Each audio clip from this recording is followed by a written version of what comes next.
আসিফ মাহমুদ, সজীব ভুঁইয়া এবং মাহফুজ আলম, তাদেরকে কি আপনারা খুব সহজভাবে দেখছেন যে এরা কোন দলে যাইতে পারে নাই, কোন দল নেয় নাই, বিএনপি নেয় নাই, এনসিপি নেয় নাই? নানান সময় নানান রব উঠছে, একবার বলে এনসিপিতে যোগ দিবে, একবার বলে বিএনপিতে যোগ দিবে, একবার শোনা যায় স্বতন্ত্র থেকে ইলেকশন করবে, মনোনয়নপত্র কিনে নির্বাচনী প্রচারও শুরু করে। আবার বলে টুপ করে একজন বলে আমি নির্বাচনী করবো না, আমার ভাই করবো, আরেকজন কয় যে নির্বাচন বিভাজন করবো না, আমি রাজনীতি করবো।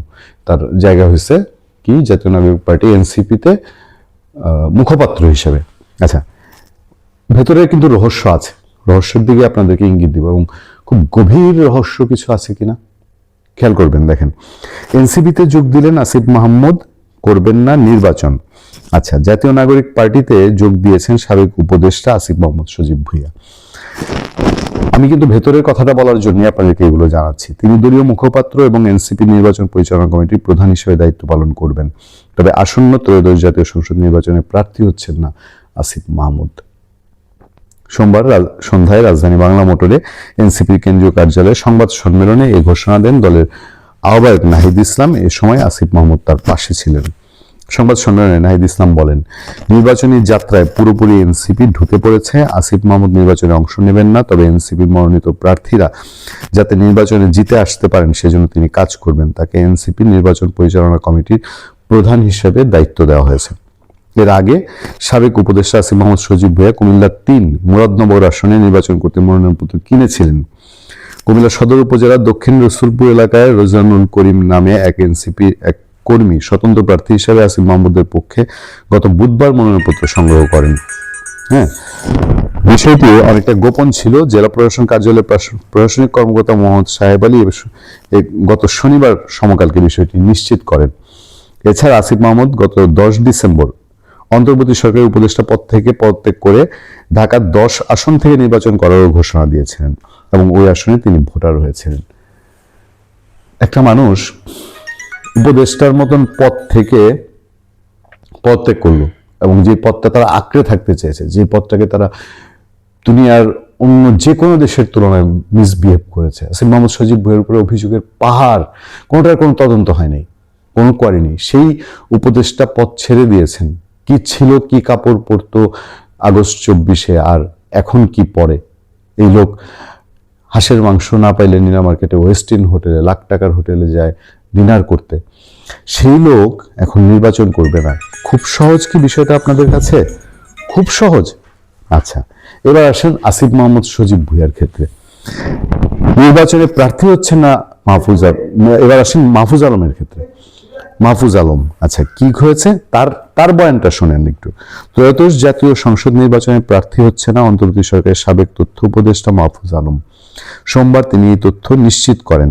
এর আগে রোববার রাত 12:30টার দিকে বিষয়টি নিশ্চিত করেন তার ভাই ও জাতীয় নাগরিক পার্টির কেন্দ্রীয় কমিটির যুগ্ম আহ্বায়ক মাহবুব আলম। তিনি জানান, মাহফুজ আলমের অনুমতি ছাড়াই আবেগপ্রবণ হয়ে কেউ মনোনয়ন ফরম সংগ্রহ করেছেন, যাতে তাকে বিব্রত অবস্থায় ফেলেছে। এই কারণে মাহফুজ আলম ওই মনোনয়নপত্র জমা দেবেন না বা নির্বাচনে অংশগ্রহণ করবেন না। সহজ হিসাব, সহজ জলবত্তরলং হিসাব। মাহবুব আলম মানে মাহফুজ আলমের ভাই, ওনাকে নিয়েও কিন্তু কেচ্ছা আছে। এই কেচ্ছাগুলোর কোনো আগামাথা সুরা হয়নি বাংলাদেশে এখনো। আচ্ছা, মাহবুব আলম আরো বলেন, মাহফুজ আলমের সম্মতি ছাড়া মনোনয়নপত্র সংগ্রহ করায় এটি বিভ্রান্তি পরিস্থিতির সৃষ্টি হয়েছিল। দলীয় পারিবারিক সূত্র জানায়, রাষ্ট্রীয় গুরুত্বপূর্ণ দায়িত্ব পালন শেষে মাহফুজ আলম আপাতত কোনো নির্বাচনে অংশ নেওয়ার সিদ্ধান্ত নেননি।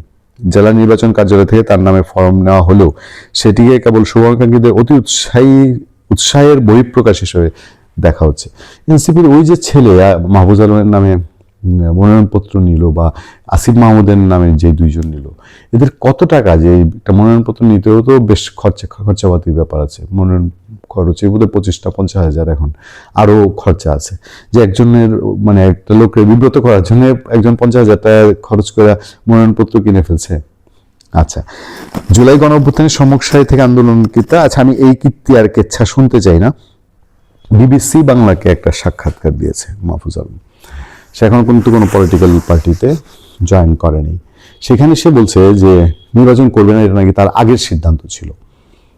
যাতে এই বয়ানও খাইতে হবে, আগের সিদ্ধান্ত ছিল সে নির্বাচন করবে না। ইন্টারেস্টিং, দেখেন এই লোকগুলো উপদেষ্টা পদ ছাড়তে চায়নি। মাহফুজ আলম নিজেই স্বীকার করছে, ছাড়তে চায়নি, সরকার নাকি তাকে ছাড়াইছে উপদেষ্টা পদ। কেন ছাড়াইছে? যে ছাত্র প্রতিনিধিরা সরকারে থাকলে নির্বাচনের গ্রহণযোগ্যতা নিয়ে প্রশ্ন উঠবে। আরে বাবা, সরকারের গ্রহণযোগ্যতা নিয়ে এখন প্রশ্ন উঠছে না। এই যে ডক্টর মোহাম্মদ ইউনূস দাঁত কেলায় কেলায় এখন বলতেছে তারা সম্পূর্ণ প্রস্তুত একটা নির্বাচন তৈরির জন্য। আজকে দেখলাম যে ইউ না কোন একজন বিদেশির সাথে বসে উনি এই কথা বলতেছে। ওনারা যে প্রস্তুত না, এটা অসংখ্য প্রমাণই দেশের মানুষের হাতে আছে। দেখছে দেশে অস্ত্র উদ্ধার হয়নি এখন পর্যন্ত। দেশে মানুষের মধ্যে নির্বাচনের উৎসাহটা তৈরি করতে পারেনি। মানুষ যে একটা উৎসব আমেজ নিয়ে নির্বাচনে যাবে, বরঞ্চ একদলের মাঠে নামায় দিচ্ছে। ওরা এখন নির্বাচন না হওয়ার জন্য যা যা কীর্তিকলাপ ঢাকার বড় বড় রাস্তাঘাট বন্ধ করে দিতেছে। এই যখন সিচুয়েশন, তখন এমন কি কোনো মেটিকুলাস ডিজাইনের প্ল্যান আবার যেটার কারণে আসিফ মোহাম্মদ সজীব ভুঁইয়া এবং মাহফুজ আলম পদত্যাগ করলেন? তারা এই করবেনই। কিভাবে এনসিপি জামাতের পকেটে ঢুকে গেছে, পেটের পকেটে ঢুকে গেছে, সেই এনসিপিতে আসিফ মোহাম্মদ সজীব ভুঁইয়া গেছেন। খেয়াল করবেন কিন্তু, মানে ইনডাইরেক্টলি জামাতের মধ্যে গেছেন। এই ছেলেরা, নাহিদ ইসলামরা জামাতের নেতাদের তৈরি, সেইখানেই গেছেন। আগামী নির্বাচনটা কি তাহলে এদের উপদেষ্টা, এরা যখন উপদেষ্টা ছিল, তাহলে কি জামাতের প্রতিনিধি ছাত্র উপদেষ্টা হয়েছিল?